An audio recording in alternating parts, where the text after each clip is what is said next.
अतिरेकी होऊ नका, पण महत्वाकांक्षी जरूर व्हा. काय व्हायचं ते ठरवा आणि त्याच्या मागे लागा, मागेच लागा. मुलीच्या मागे कशा लागता? कारण त्याच्याशीच त्याची वगड आहे काय? इथे ईर्ष्या, ही ईर्ष्या व्यवसायाच्या दृष्टीने लावा.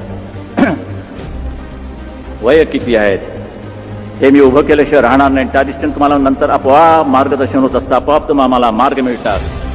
काहीच करणार नाही आणि कोणीतरी आणून देईल. धंद्यामध्ये जास्त भागीदार ठेवू नका, पार्टनरशिप करू नका. असलाच तर नीट तपासून बघा. ज्योतिषावरती तेवढा विश्वास ठेवू नका. माझा ज्योतिषावरचा विश्वास उडालेला आहे.